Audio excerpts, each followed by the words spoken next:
ci politique taalibe Ousmane Sonko la loolu moom dama koy wax fu ne c'est lui qui m'a inspiré ci lu bare c'est lui qui m'a inspiré c'est-à-dire que je n'ai jamais vu ci politique xëy na nag fréquenté wu ma ñeneen de quelqu'un d'aussi courageux que Ousmane Sonko gisuma ko quelqu'un d'aussi humain quelqu'un d'aussi altruiste quelqu'un qui aime profondément son pays complètement désintéressé de certaines choses gisuma ko ci espace politique bi mais Ousmane Sonko li mu bëgg ñun moom lañ bëgg moom li mu bëgg ne day jaamu yàlla mais ñun aussi loolu lañ bëgg ne day jaamu yàlla parce qu'il y a deux choses moom daa doon wax les privilèges matériels et les privilèges immatériels. Le privilège immatériel mooy lan tey jii nii nga xeexal sa réew amoo ci dara matériellement mais nga am ci satisfaction morale de t'être battu pour un peuple que boo deewee sax sa tur des loolu moo gën tout l'or du monde.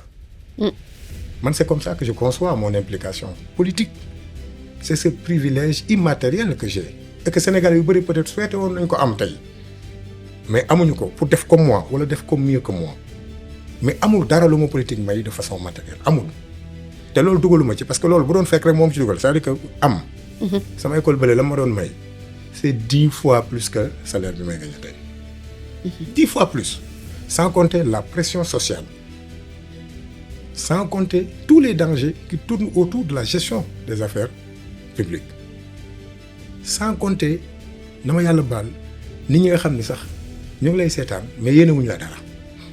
ñi nga xam ne ñi ñu jot a jàpp ñoom Mansour Faye ak yooyu. mais très bien mais Sophie Gladima ak Moustapha Diop ak Ismaïla Madior Fall borom bracelet électronique. mais mami rapport yi nañu wax dëgg rek mami ñun ñoo ko def suñu nguur lañ ko defee. déedéet mooy rapport yi ñu tegoon conc. rapport yoo xam ni président moo toog mu ne maa ngi teg conc les rapports sur les fonds force Covid naru ko woon sax def Macky Sall parce que les partenaires techniques et financiers ñoo ko ne xaalis bi ñu leen joxoon ngeen dugal ko ci Covid il faut nous faire un rapport ngeen jox ñu ko ba pare ñu xam fan la xaalis bi dugg parce que partenaire technique financier duñ la jox rek bàyyi la te da ngay def ay rapport ci la ko commandité woon. nee nañ yéen daal loolu yëpp ay plan la yu ngeen préparé woon avant ngeen di falu seen bëgg-bëgg moo nekkoon éliminer ay Mansour Faye éliminer surtout Mansour Faye ak ñeneen yoo xam ne Farba Ngom par exemple yoo xam ne da ngeen amoon vision éliminer leen depuis le début. waaw mais non ci fayonte daal ngeen ne. xam nga président Bassirou Diomaye Faye dafa wax lu am solo yàlla du ñu dénk nguur ba pare ñuy fayonte man l'emploi pour man c'est un challenge. Je ne crée pas nag d'emploi parce que le rôle du ministère de l'emploi c'est pas de créer de l'emploi aussi. ñoom dañu defee da nga war a créer emploi foofu loolu il faut mu wax ko.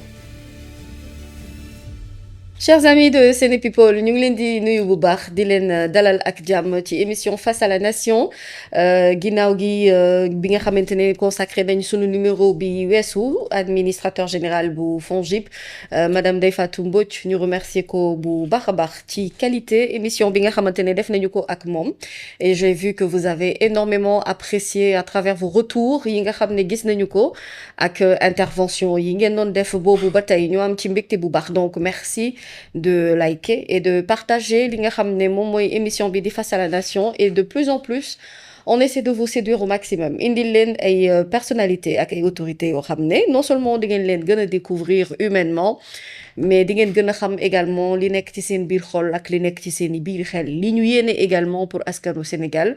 Bien entendu c'est à vous de juger par rapport ak performance yi nga xam ne ñu ngi ko fiy def yëpp donc ñu ngi leen di màggal di leen ziar di leen rafetlu bu baax plutôt ànd bi ngeen ànd ak chaîne bu mag bii di Séné People di remercier Youssouf Biagui mi nekk ci xarale gi di gérer lépp lu jëm ci wàllu qualité image ak son et même sur ce point de vue je vois que les efforts qui sont consentis neex na leen puisque également ñu ngi lire bu baax li nga xam ne moom mooy seen gis-gis ci wàllu woowu tey nag damay dalal beneen kilifa goo xamante ne nii bokk na ci liste personnalité yi ngeen bëggoon ma dalal ko ci émission Face à la Nation du n'importe qui et surtout quand je dis du n'importe qui mooy ne ndaanaan la ci wàllum politique gi muy yëngu xam nañ itam proximité bi nga xam ne am na ko ak premier ministre bi di Ousmane Sonko aussi mu ngi def liggéey bu yaatu waaye di réformer li nga xamante ne moom mooy secteur bi ñu ko dénk jëm ci wàllu liggéey ki nga xam ne moom la ñuy dalal tey nag moom mooy Abass Fall di ministre du travail et de l'emploi des relations avec les institutions moom la ñu am mbégte dalal ko xam naa ne tey moom képp kuy Pastef ya kontaan nga. ndax yéen waa Pastef da ngeen a xër bu ñu invité koo xam ne yéen ci yéen la far damay gis engouement bi nga xamante ne moom lañ ciy àndal te loolu itam daf ñuy def mbégte ñuy satisfaire seen ay plaisir saa su ne monsieur le ministre ñu ngi lay nuyu di la dalal ak jàmm ci plateau bu Face à la Nation di la bàyyi nga nuyu ak internautes yi ñuy seetaan. merci Mamy maa ngi lay nuyu di nuyu tous les internautes yi nga xam ne ñu ngi ñuy seetaan tey di nuyu sénégalais yëpp mais nag. damay moom beral nuyoo. sumay mbokk sur le plan politique muy waa Pastef ak tous ces sympathisants ak tous les Sénégalais qui se retrouvent dans ce que nous faisons. ma am mbégte ci teewaat fii une deuxième fois j'ai été là une première fois du moins maa ngi fi ñëwaat tey ci émission Face à la Nation que je ne rate jamais d'ailleurs.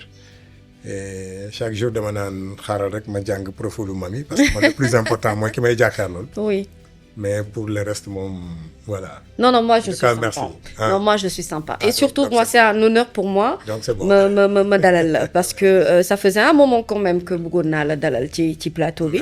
Mais je comprends que avec l'agenda c'était compliqué et surtout yéen moom bu ngeen déplacé wu ñëw ci émission rek c'est parce que yitte askan wi do soxal na leen dëkk. ndax xam nañ chantier yi ngeen fekk ci réew mi ak liggéey bi nu mu bare donc man maa mbégte dalal la ci émission Face à la Nation. Alors monsieur le ministre Abass Fall Colobane la jànge Colobane Médina Blaise Diagne Limamoulaye foofu nga amee sa bac Cheikh Anta Diop itam jàng nga fa ci université bi mooy ne ku ne xam na ne boo amee passage ci wàllub université am na lu bëri lu muy tàggat ci yow ci wàllub jikko mais également ci wàllu vivre ensemble waaye ci wàllu également maanaam ay xat-xatu jamono ndax université n'a jamais été facile pour tout le monde mais en tout cas là-bas il a réussi quand même à avoir sa maîtrise en anglais kon jàngkat nga.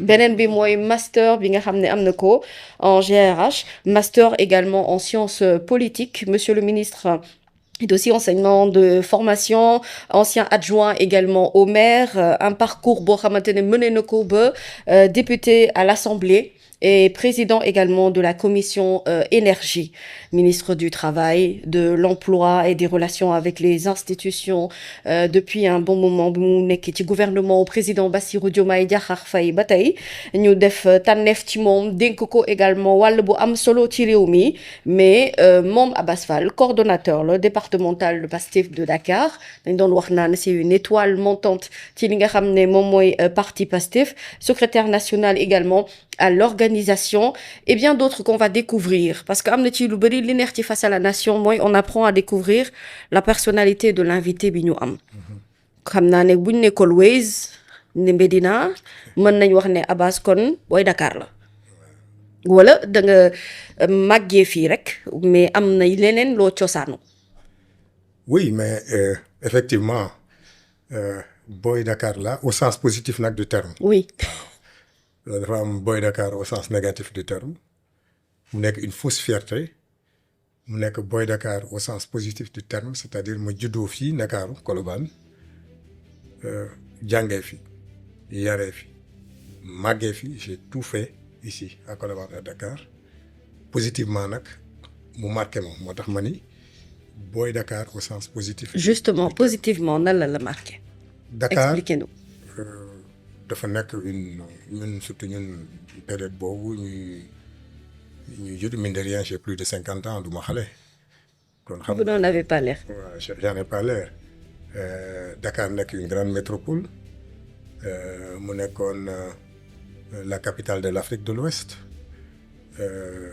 mu amoon ay avantages yoo xam ni beaucoup de capitales amuñu ko dans la sous-région en termes d'éducation en termes de formation. Le Sénégal à travers la capitale sur le plan intellectuel en termes d'intelligentsia mais rawoon na dëkk yu bari Dakar était un centre d'attraction donc ku fi juddoo yaroo fi màggee fi da nga doon am un certain avantage sur d'autres si effectivement yow xam nga milieu bi lu mu lay offrir comme opportunité nga jël ko. parce qu'il y a beaucoup qui étaient à Colobane qui ont eu une vie parce que Colobane sax négativement loo ci wax rek always dëkku bandi la ñuy wax. moo tax ma ni peut-être am na benn aspect négatif. avantage boobu nag moom man loolu laa saisir comme opportunité moo tax ma ni positivement parlant. parce que tey da ngay wax ak nit sax ma non man boy town laa boy Dakar laa de ci lan bon xam nga peut-être ci solo bi wala ci comportement wala complexe. moo tax ma ni loolu c'est négativement chargé. et je n'ai aucun complexe par rapport à d'autres aussi par rapport aussi à mes origines ci sama côté wayjur parce que man suma yaay effectivement donc elle est mbouroise mon père est Waalo mais je suis né ici à Dakar fii ñuy wax Abass Ndao mais Repos Mandel la tuddoon. foofu laa juddoo yaroo fa donc màggee fi def Colobane 3 sama école primaire dem Médina CS Mansour Sy Malick jóge fa dem Blaise Diagne j'ai fait ma seconde là-bas période boobu nag sama papa am kër donc Guédiawaye ma taxu Guédiawaye j'ai fait loolu moom yóbbu Guédiawaye ma nekk Limamoulaye. donc fa laa amee bac mais ma amee bac nag laa dellusiwaat encore à Dakar à l'université Cheikh Anta Diop ainsi de suite donc ainsi de suite c'est ça mon parcours quoi. donc Dakar au sens départemental du terme mais Dakar aussi au sens régional du terme parce que muy Pikine muy Guédiawaye mooy toute cette zone là et je la maîtrise très très bien. justement mu nekk ay on va dire quartier populaire nga xam ne xëy na avant peut-être léegi la rek mais bi jamono daan neex boobu ba dëkkaan cib gox ñëppay àndandoo di yarandoo c'est-à-dire comportement bi du papa ak yaay kese la woon ñi nga daan bokkal koñ itam dañ la daan jubbanti léegi amatuñu sañ-sañ boobu ndax dañu naan léegi ku ci nekk sa doomu bopp la yaa koy lijjantil sa bopp d'ailleurs ñemewoo sax interpeller doomu jàmbur. am na yenn quartier yoo xam ne boo ci màggee da ngay am esprit de familiarité. buy nekk ci yow mais justement comment vous avez réussi période bi ngay nekk ci quartier disons populaire autant Colobane que Guédiawaye quand même ce cursus scolaire amul benn moment boo xam ne dund nga ci loo xamante ne tu te dis bon est-ce que duma arrêter jàng dem defi leneen wala ñu influencer la ci leneen. non exactement loolu lay wax moo tax sax ma ne opportunité yi nga xam ne amoon nañ ko au niveau de la capitale man dama juddoo ci famille boo xam ne c'est une famille religieuse quand même mon père était imam mon grand-père était imam donc moom alxuraan rek la doon jàngale. mais il a eu la lucidité d'amener tous ses enfants à l'école mais am na nag ñoo xam ni ils n'ont pas eu les mêmes chances que nous ñoom dañ teel a bàyyi mais muy ki nga xam ne man ci laa topp. C'est mon grand frère bon il est parti yal na ko yàlla yërëm. il était professeur de sciences physiques. jàng alxuraan ba pare dem jàngi école professeur de sciences physiques. peut-être man je n'ai pas eu la même fortune que lui j'ai appris le Coran quand même egg naa ci sori naa ci lu bari. ak téere yu bari mais suñu papa daf ñu dénkoon ñuy jàng et il nous avait toujours appris. ak fu ngeen mënti nekk di jàng faites tout pour faire partie des meilleurs pas pour kii mais ça daf ñu doon inciter à l'excellence moo tax environnement bi ñu nekkoon quelque part il y avait des peut-être des dangers inhérents même à l'environnement yoo xam ne bu la yàlla dimbaliwul doo ci génn da nga wax lu am solo. L'éducation avait un caractère collectif. Tout le monde se sentait concerné par l'éducation du fils de son voisin et ainsi de suite. mais am na loo xam ne bi ñu nekk xale xalaatuñ ko woon def soo ko defee sa xaritu papa dajeeg yow wala sa mag dajeeg yow dóor la ci mbedd ba ngi bëgg dee dootoo ko defaat. te kenn du wax. waaw tu avais l'impression qu'il y avait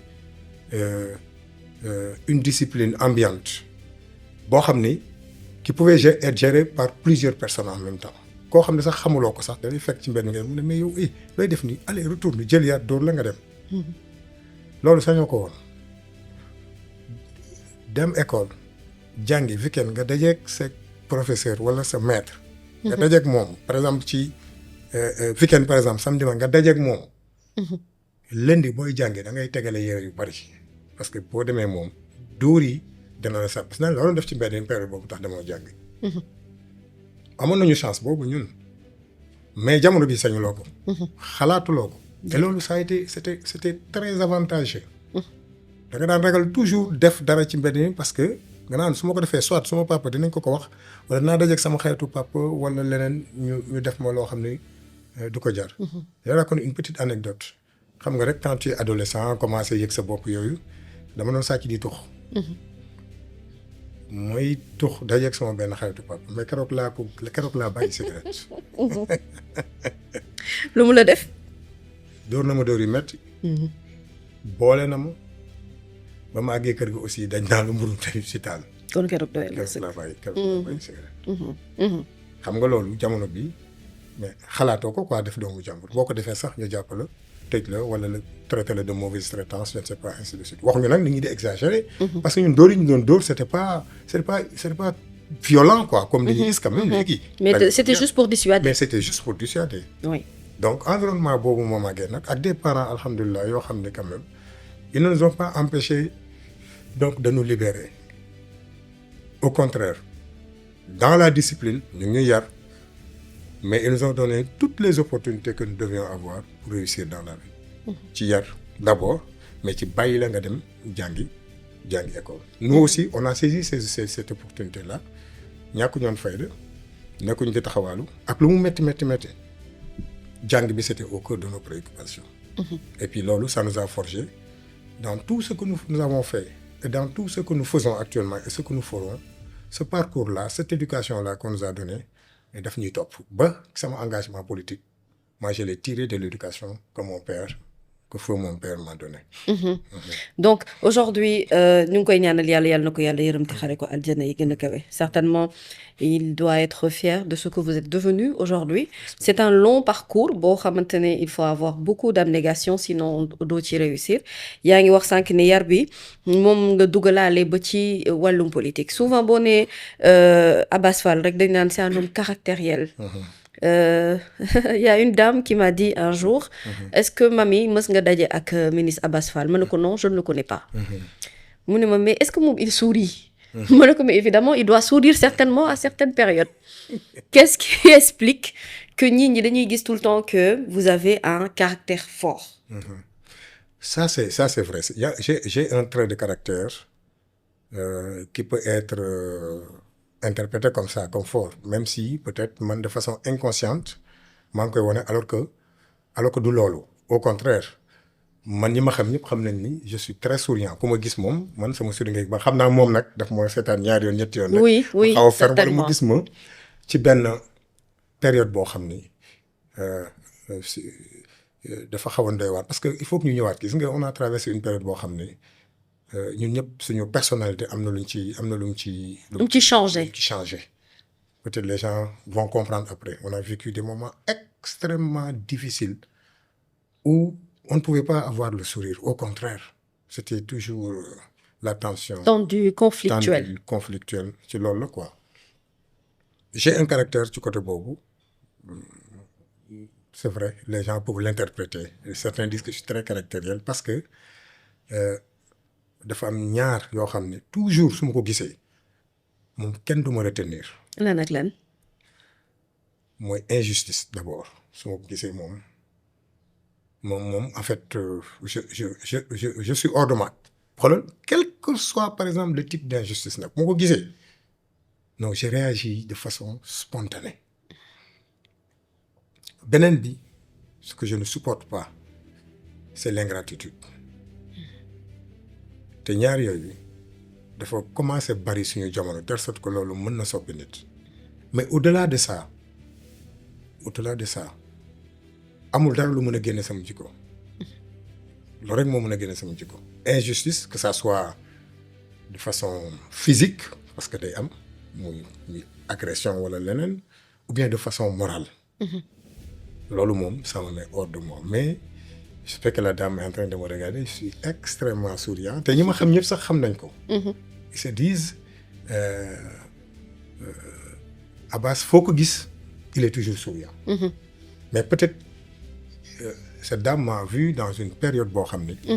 Le sourire ne pouvait pas être à l'ordre du jour. On va comprendre même pourquoi au courant de cette émission ni ma amee témoignage bu mel noonu laa amee nit ñu ma seedal ni Abass Fall est un homme au grand cœur et d'une très grande générosité loolu moom ñu bëri wax nañ ma ko ci sa mbaax bokk ak ci sa yaatu ak ni nga mënee am temps toog déglu nit dalal nit loolu itam nit ñu bëri ñoo xam ne certainement souvent dañ leen di croiser doo leen xam sax yow bu baax mais ñoom dafa am lu ñuy jàpp ak lu ñuy téye ci yow alors ñu dellu si waat ci cursus bi donc j'ai vu que ci ce parcours vous vous êtes essayé à plusieurs choses d'abord l'anglais bi nga xam ne am nga ci sa maîtrise ensuite gestion en relations humaines sciences politiques par la suite enseignant en formation par la suite qu'est-ce qui explique est-ce que da nga doon chercher wu en réalité et à quel moment nga xam réellement li nga bëgg a def ci sa àdduna ba mu indi la tey ci sa engagement politique ba sa dugg biir Pastef.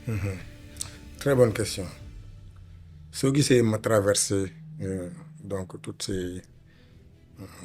ces périodes en termes donc académiques c'est parce que j'ai toujours cherché à me développer j'ai fait même xam naa nekkul ci j'ai fait même un certificat en traduction anglais français au CESAC je l'ai fait.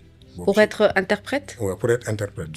Bon, je venais juste d'avoir mon certificat de maîtrise. Donc, et j'ai aimé la traduction, beaucoup de traduction. Et l'anglais, c'était pas la matière que j'avais choisie. Mais en fait, droit là, beaucoup de Mais mon père m'a bagnon. D'accord. Comme j'étais très bien en anglais, madame anglais. Ou la philosophie.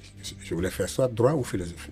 Alors, il m'a expliqué beaucoup de choses, peut-être que ça mon comportement. Donc, il me fallait faire ça. Et pour la petite histoire, j'ai toujours cherché à être indépendant de quelque part.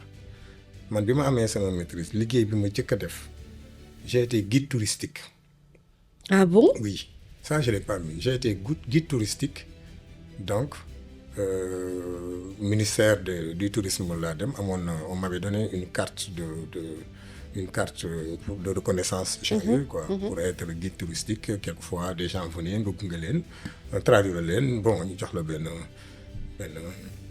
5 000 francs wala benn 10 000 francs loolu en 94 c'est beaucoup d'argent 10 000 francs donc loolu sax def naa ko pire que ça pas pire que ça peut-être pour certains complexe la mais amee sama maîtrise j'ai été journalier au port.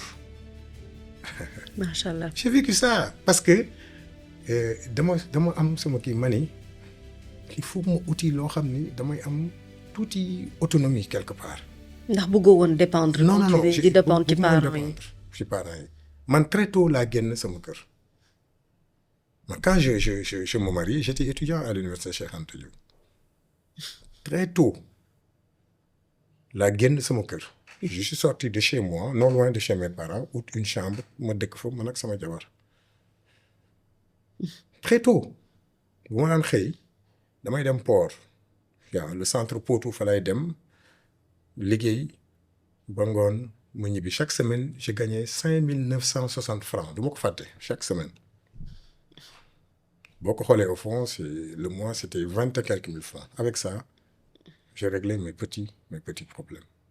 ci laay def noonu en attendant que ma am lu ma def. lu gën a dëgër lu ko une amie qui m'a dit mais boy toog bi dafa metti et comme je ne voulais pas trop être fonctionnaire bëgguma woon trop dépendre ci def naa c'est vrai une fois le concours pour aller pour enseigner à l'école normale. Mais alhamdoulilah sax ça n'a pas marché ma ne alhamdoulilah parce que après je me suis rendu compte que su ma ci duggoon dama koy teel a bàyyi. C'est pas que je suis un révolté bugguma commandement non quelque part je vais être autonome dans ce que je fais mais nag mais autonomie boobu toujours day concorder ak les lois de la communauté du groupe auquel j'appartiens mais ma am sama liberté de penser boo xam ne toujours dañ ma koy nangul même bu ñu ko accepté wul quand même. Mais j'accepte toujours qu'on me dise que yow li nga xalaat ni majorité bi xalaatoo ko donc tu rejoins ce que la majorité dit. Donc loolu moom moo taxoon tout ce que j'ai fait je l'ai fait pour moi noonu laa duggee ci enseignement effectivement dem ba toujours dans la recherche de cette autonomie là ma créé sama école bopp ak des amis alors boobu nag maa ngi doon jàngale j'enseignais l'anglais ainsi de suite bi ma ñëwee nag ba xool le cadre bi may évoluer je me dis je ne peux plus me limiter à l'anglais. Et comme j'aimais trop le relationnel j'aimais toppatoo nit ñi seen avancement lu leen di permettre tey bu ñu jàngee pare ñu am liggéey ma ne non je vais apprendre la gestion des ressources humaines. Parce que ça me permet ma am les outils qu'il faut quelque part ba pare xëy na lu ma mën a def. suite logique la woon suite logique la voilà. loolu moom moo expliqué ma dem defi gestion des ressources humaines. Parce que environnement bi ma nekkoon pour man da nga ci war a profiter pour bénéficier nga nit boo nekkee ci dara cherche toujours à avancer parce que xam nga les dynamiques changent les époques changent. Beaucoup de choses évoluent. Les réalités aussi. Les réalités changent. Instant boobu noonu mu dit que man c'est la gestion des ressources humaines que je vais apprendre. dem def ko. Ça m'a beaucoup aidé ça a été très utile pour moi très utile pour moi maintenant nag chemin faisant ci loolu mu ñu am beneen école bu ma ubbiwaat boobu rek toujours rek pour aller vers une certaine autonomie ça je l'ai fait avec un ami mais école bi bon avec la politique j'ai tellement vécu de choses que école bi dafa mujj tëj c'est là entre la période 2021 2024 voilà. ci événement douloureux yi Sénégal dundu ci la école bi tëj. ci la école bi tëj. avec c'était les impôts dû à quoi exactement? ay agression impôts yónnee woon nañ ma 400 et quelques millions d'impôts parce que boobu j'ai été identifié comme quelqu'un boobu maa ngi ci parti bi. Et pour la petite histoire il y a un ancien ministre de l'enseignement supérieur bu ñëwee assemblée nationale xam naa dafa jëfur sax bon bëgguma tudd turam. mu wax ba tudd ma ci biir boobu j'étais député mu ne Abass Fall mii dafa amoon école ñu di ko ci fay pour muy xeex Macky Sall xam nga ko kon feeñal na boppam. Pendant ce temps je pensais même pas que nit ñi. bàyyi nañ la xel ci côté boobu. voilà mën nañ descendre aussi bas. nga am une structure de formation qui emploie des gens ay nit dafa doon liggéey. ay nit di fa jàng ay enseignants di fa jàngale. yow xalaatoo yow que c'est une entreprise qui est là qui crée des emplois mais yaa ngi xool ki ko moom pour nga faagaagal ko. te man je faisais beaucoup de social à l'école beaucoup de social et beaucoup d'étudiants dañ naan dem ba ci war moo ko wax xëy na ba ci biir mënuñu fay ma ne non il faut tout faire pour les laisser ñu continuer ñenn ñi sax su pour bañ a suux pour bañ a peut-être indi déséquilibre def la différence entre l'école entreprise et man li moom sama xaalis bopp laa doon jël di leen ko jox ñu dem di fay ci scolarité bi xaalis boobu je sais que day doon si man mais parce que mënuñu continuer noonu parce que c'est une entreprise aussi. noonu école bi noonu laa ko perte maa ngi koy xalaat nag ubbiwaat parce que bëgguma toujours rek di comme li ma wax sànq rek di dépendre d'une seule chose parce que là où je suis ministre suba mën naa fi jógee j'ai eu un métier j'ai le métier mën naa fi jógee dama war a dellu liggéey soit président Bassirou Diomaye Faye xëy na Abass delloo ma sama ministère parce que attanoo ko wala man sama bopp dama ko xaar. ma dem ba xam ne lii ñu ma jox nii wax dëgg yàlla mu ngi sooxee te su ma continuer nii lu baax ci pour l'intérêt général ma am honnêteté bàyyi dem. moo tax je suis en train de réfléchir pour que école bi. il faut le faire moi je pense qu'il faut le réouvrir. waaw parce que bu dul dara ça va servir à des Sénégalais. Et puis ça va aider comme vous dites à la création d'emplois. Et puis c'est une activité que vous meniez avant. mais moom laa doon def moom qui n'a absolument rien à voir. non rien à voir ak li nga xam ne moom ngay dund nii actuellement. non rien à voir au contraire j'ai pour man être ministre dans ce pays c'est pas un privilège au sens matériel du terme parce que Sénégal ba léegi ni ñu soppeekooguñu dañu yaakaar ne ministre moom mais privilège la quoi c'est quelqu'un de truc non c'est pas en tout cas pour moi c'est pas un privilège sur le plan matériel c'est pas un privilège parce que du ma may lu ma amul woon auparavant peut-être que li ma daan am moo fukki yoon ak juróom li may am nii du benn su ma continuer woon ci la ma nekkoon parce que beaucoup de mes collègues yoroon école dañu doon xam mais yow la mënu dugal ci politique c'est vrai tu as ton école toogal nga gérer ko le minimum que tu as bul dugg ci yii tu vas perdre ton investissement ainsi de suite même le président Sonko bi may ñëw ci parti bi loolu la ma jëkk a wax bul dugg ci politique continue dans ton école parce que ñi fii ma jëm ak ñii tu risques de perdre ton investissement. man ko li nga bëgg laa bëgg damay jàppale sama réew sortie de crise individuelle amu fi loolu moom continuer ci Pastef mais bi may ñëw Ousmane Sonko daf ma découragé mais ndax boo un xamoon grand homme ne politique. ndax boo xamoon ne justement booy dugg Pastef lii yëpp di ngeen ko dund. te xam naa ne tëjum école bi lenn rek la ci yow Abass Fall personnellement loo dund ci wàllum politique. ndax bu dee mu doon tey di nga dugg Pastef. oui dinaa dugg su dee mu doon tey dinaa dugg parce que li ma doon moom laa doon expliquer il n'y a pas de sortie de crise individuelle bu kenn ku ne xalaatee sa bopp du baax. il faut que des gens se sacrifient pour les générations à venir. dunduma ci loolu kese j'ai fait la prison. oui. je fais partie des premiers à avoir fait la prison ici dans ce parti man ak Birame Souleye Diop ak 16 jeunes ñun lañu jëkk a jàpp ci parti bi en mars 2021 on a été les premiers ñun ak 16 détenus c'est quand on a relâché le président Ousmane Sonko que le gars yi def seen plateforme ne tous les prisonniers yi ñu jàpp nañ leen bàyyi on a fait à peu près 40 jours en prison donc si c'était à refaire je l'aurais refait parce que li ma xalaat mooy on a quelqu'un, un président comme Ousmane Sonko, qui a tout laissé, qui se bat pour son pays, di xeex pour réewam mais kooku est-ce que dañ ko war a bàyyi seul moom kese mu xeex ko mais Ousmane Sonko li mu bëgg ñun moom lañ bëgg moom li mu bëgg ne day jaamu yàlla mais ñun aussi loolu lañ bëgg ne day jaamu yàlla parce qu'il y a deux choses moom daa doon wax les privilèges matériels et les privilèges immatériels. Le privilège immatériel mooy lan tey jii nii nga xeexal sa réew amoo ci dara matériellement. mais nga am ci satisfaction morale de t'être battu pour un peuple que boo deewee sax sa tur des loolu moo gën tout l'or du monde. man c'est comme ça que je conçois mon implication politique c'est ce privilège immatériel que j'ai et que Sénégal yu bëri peut-être souhaité woon nañ ko am tey mais amuñu ko pour def comme moi wala def comme mieux que moi mais amul dara lu ma politique may de façon matérielle amul. te loolu dugaluma ci parce que loolu bu doon fekk rek moom ci dugal c'est-à-dire que am. sama école bële la ma doon may. c'est 10 fois plus que salaire bi may gagné tey. 10 fois plus. sans compter la pression sociale. sans compter tous les dangers qui tournent autour de la gestion des affaires publiques. sans compter na ma yàlla baal nit ñi nga xam ni sax ñu ngi lay seetaan mais yéenewuñu la dara.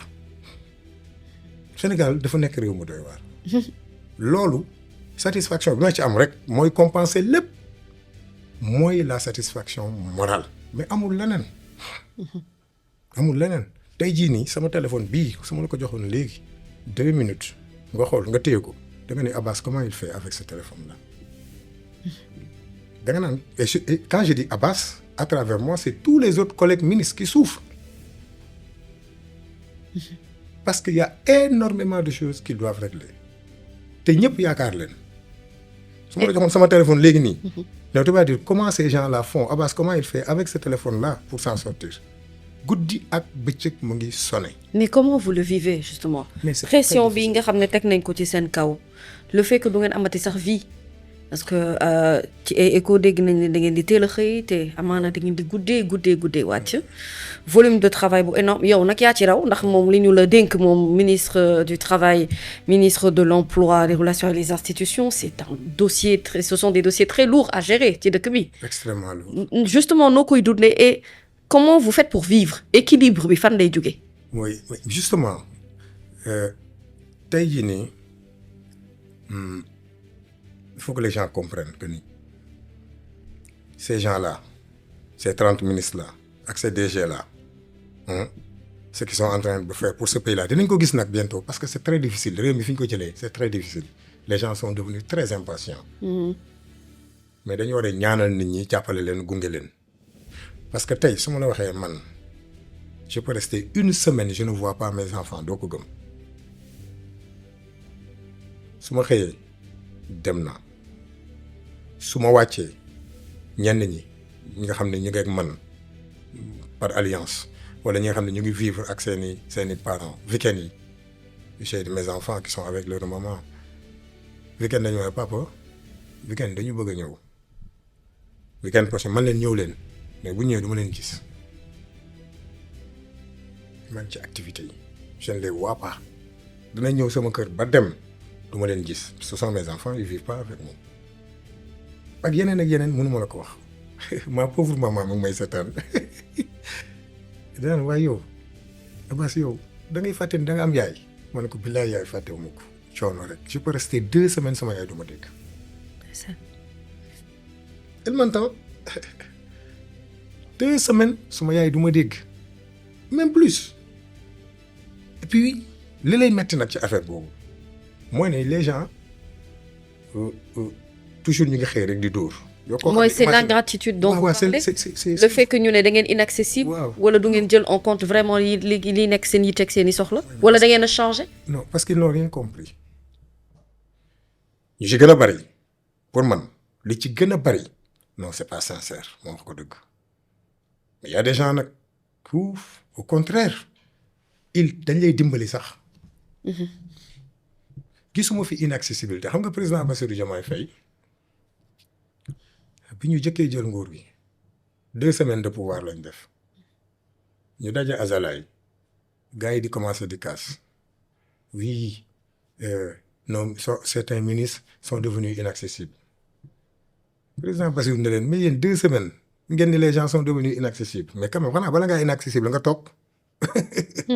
En fait c'est comme si c'est une chanson que tout le monde raconte comme ça. Moi, je ne crois pas que je suis inaccessible. Au contraire, je fais énormément d'efforts pour être accessible. Énormément d'efforts. Et je ne suis pas le seul. Les ministres font énormément d'efforts.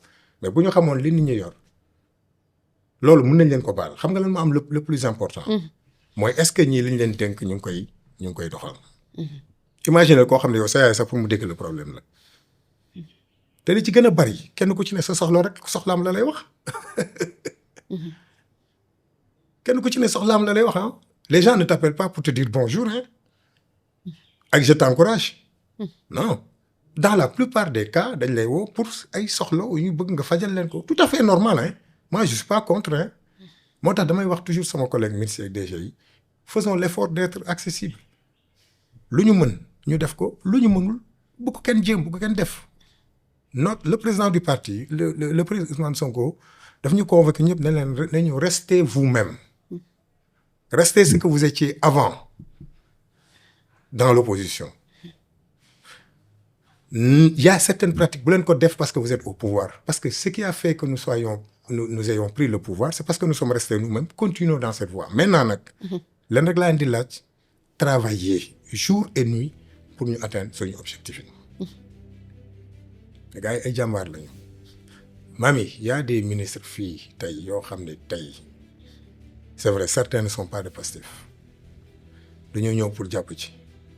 Je suis à peu près sûr que ne ñooñu ils vivent très mal certaines situations parce que c'est très difficile pour eux quelquefois mais xam naa ci ñoo xam ne ils gagnaient 10 fois plus que li ñuy gagner tey actuellement nii ñoom sax dañ la ko wax ne mais ñun on ne comprend pas ñun dañ ñëw pour jàpp mais apparemment c'est un peu compliqué parce que xamuñu am na ñoo xam ne mosuñu fa nekkuñu fa woon.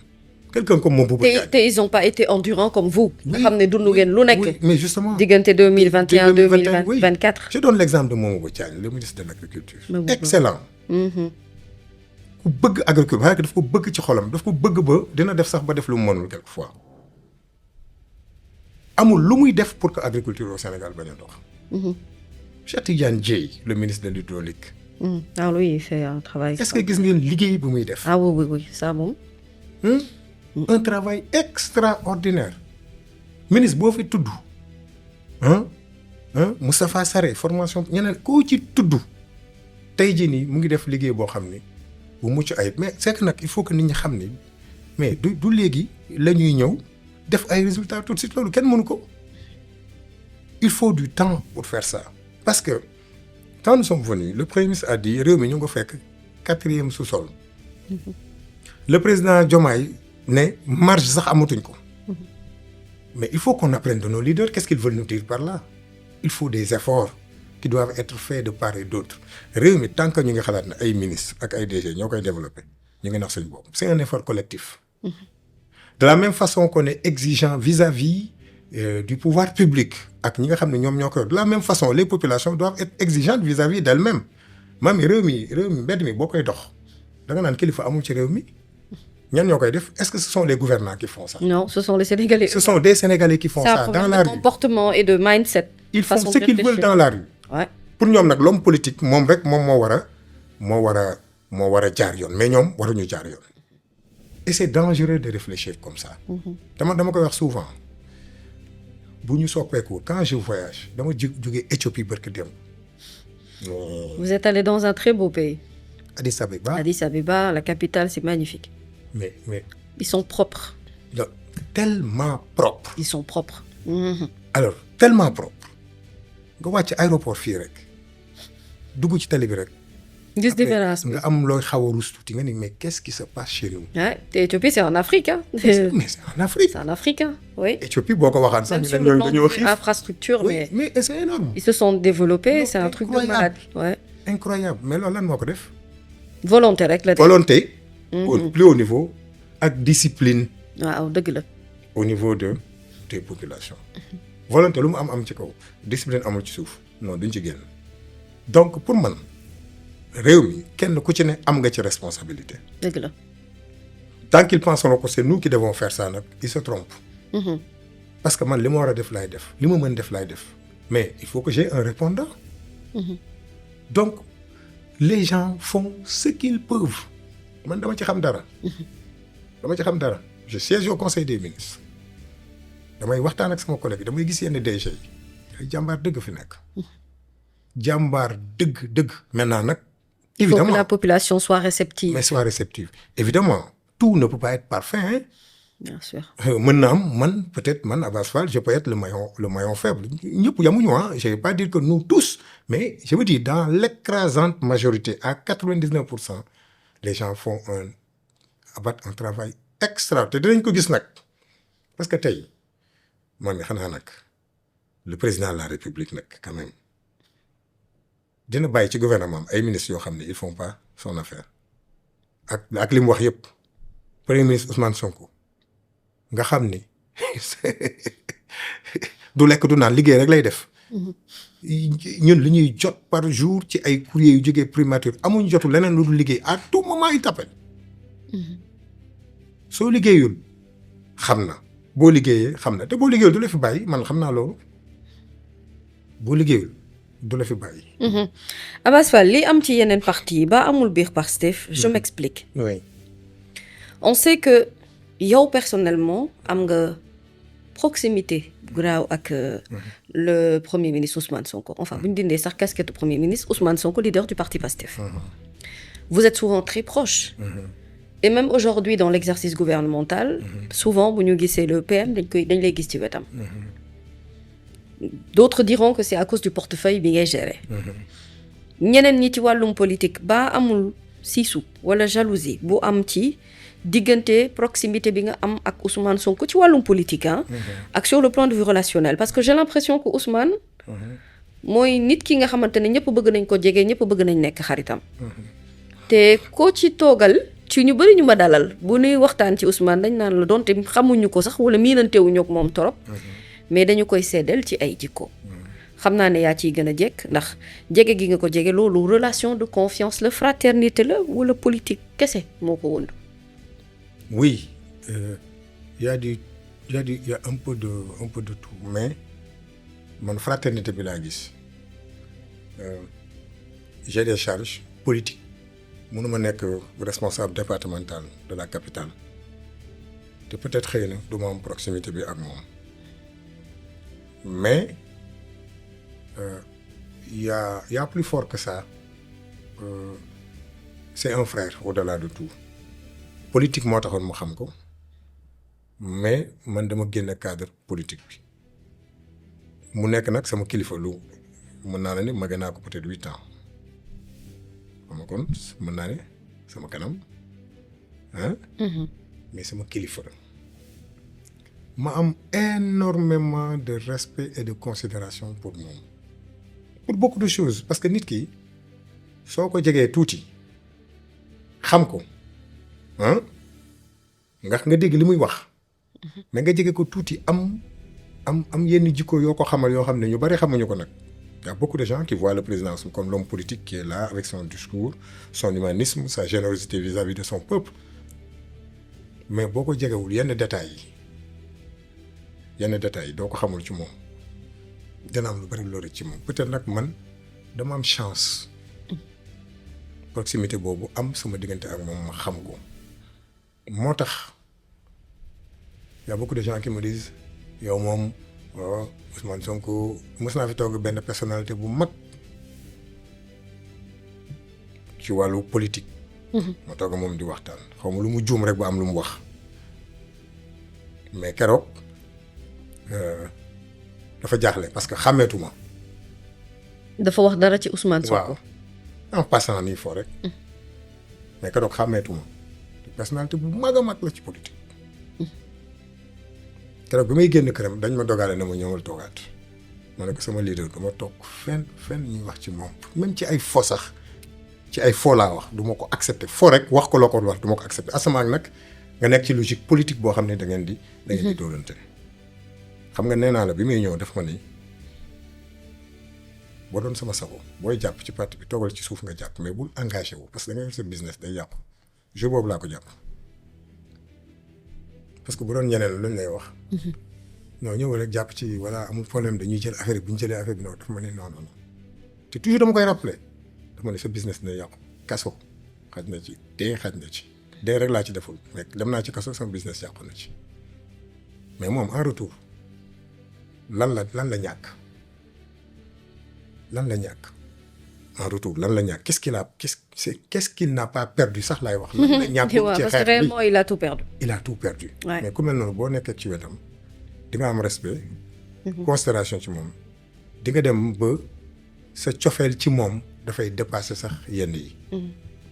politiquement aussi ma am fu ma féete parti bi am fu ma ko féete dama koy wax souvent et je vais toujours le dire man nongoo Ousmane Sonko la moo ma dugal ci politique parce que amoon naa engagement politique quelque part 2 mois 3 mois c'est pas ce que je voulais par la suite rek laa tombé ci moom du ma ne Ousmane Sonko su bàyyee politique tey ma bàyyi ko mais dina jafe la lool mu bàyyi politique ma continuer man ci politique taalibe Ousmane Sonko la loolu moom dama koy wax fu ne c'est lui qui m'a inspiré ci lu bare c'est lui qui m'a inspiré c'est-à-dire que je n'ai jamais vu ci politique xëy na nag fréquenté wu ma ñeneen de jamais quelqu'un d'aussi courageux que Ousmane Sonko gisuma ko quelqu'un d'aussi humain quelqu'un d'aussi altruiste quelqu'un qui aime profondément son pays complètement désintéressé de certaines choses gisuma ko ci espace politique bi même ñun dans notre parti amul kenn ku ci egg Ousmane Sonko fii amul dañuy jëm rek li waa gi liñ naan le prophète sallallahu alayhi wa sallam est le meilleur des hommes. Mais sur le plan politique Ousmane Sonko est le meilleur des hommes politiques. macha allah. te waxuma ko rek. pour bakkan parce que man ñi may seetaan y a beaucoup de gens qui me connaissent énormément de gens me connaissent xam nañ sama fulla ak sama fayda ak wax dëgg. waxuma ko pour lui faire plaisir. mais j'ai vécu beaucoup de choses ak moom. macha allah tax ma gëm ni cet homme là cet homme politique là ko xool ci moom di nga defar Sénégal di nga defar Afrique. te yàlla dimbali ñu nag ba moom yàlla def générosité bi may wax ci moom. mu jël ki nga xam ni mooy son frère notre frère de parti le président Bassirou Diomaye Faye ne Sénégal yëpp li ngeen di xool ci man mu ngi ci moom taxaw na sax grand théâtre ne Bassirou Diomaye Faye sera le meilleur président de l'histoire politique de l'histoire du Sénégal grand théâtre xam nga kooku est-ce que mën nga gis lu mel noonu fii Sénégal. y a un homme politique qui me dit ñun ce qu'on n'a pas fait ce qu'on a échoué de faire dans notre parti yéen yéen a ko def. ñun ñëpp suñu leader yi. c'est vrai ci demul benn la ñuy doon. ku ci demul kenn du dem du am second du am keneen. voilà te man sax te bu may dem sax sama doom laa fiy bàyyi. il est le seul à avoir fait ça. effectivement et il le regrette. renoncer ci lépp loo xamante ne ni xëy na moom moo ko yelloo woon. voilà placer beaucoup de choses qui keneen à sa expliquent nag place quand même. oui. c'est mettre d'autres personnes ci kanam.